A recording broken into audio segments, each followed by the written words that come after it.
occupent de ce fait naturellement les premiers rangs au Maroc, d'autres genres plus particuliers, s'ils ne sont pas tout à fait spécifiques au pays, sont employés pour la capture du gibier marin. Ainsi, à Tagazout, près d'Agadir, où s'étendent d'immenses plages à fond de sable régulier, les pêcheurs emploient la senne, ce très long filet dont la nappe simple tombe verticalement dans l'eau, qu'une embarcation va mouiller au large parallèlement à la rive et qu'on ramène au bord par les deux extrémités en halant sur chaque bout.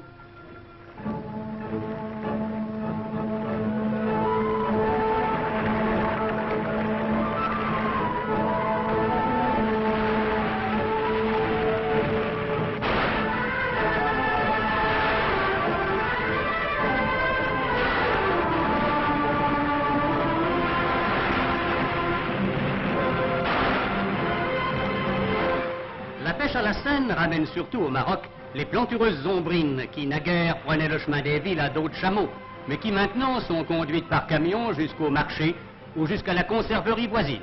Tant pis pour le pittoresque et la couleur.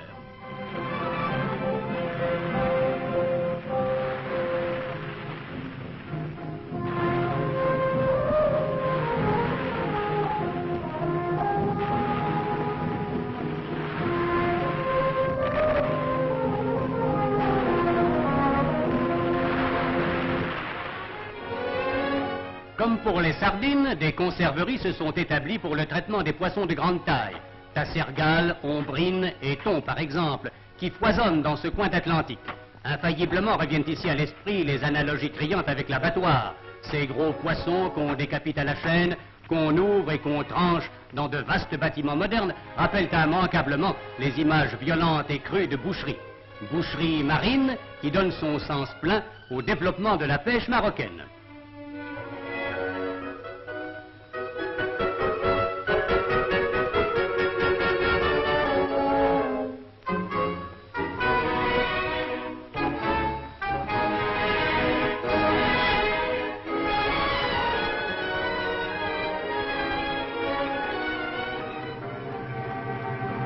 Agadir, qui reste dans la mémoire comme le nom d'un détail historique, est sur la côte de l'Empire chérifien de par sa situation, sa population de pêcheurs, la présence nouvelle de ses conserveries, comme une sorte de capitale du sud de la pêche. Elle détient aussi dans ses eaux l'une des deux madragues du Maroc. La madrague est une sorte d'enclos fixe, formé de filets et de pieux, dans lequel les poissons sont conduits par une sorte de labyrinthe jusqu'à un enclos réduit nommé la chambre de mort, autour de laquelle les barques se rangent pour relever le filet qui forme le fond de cette chambre et ramener le poisson à la surface.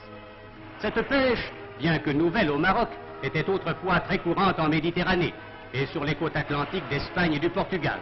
Des deux madragues marocaines, celle d'Agadir capture surtout des tassergales, tandis que l'autre, à Port-Lyautey, est surtout hantée par les bancs de thon.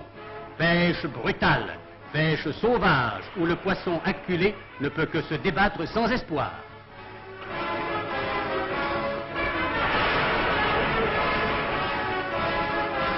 Et peut-être cette pêche à la madrague est-elle le vrai symbole des pêcheries marocaines, sous un ciel de feu, sur une mer tiède, dans une frénésie de mouvements et de couleurs, et dans le miracle de l'abondance.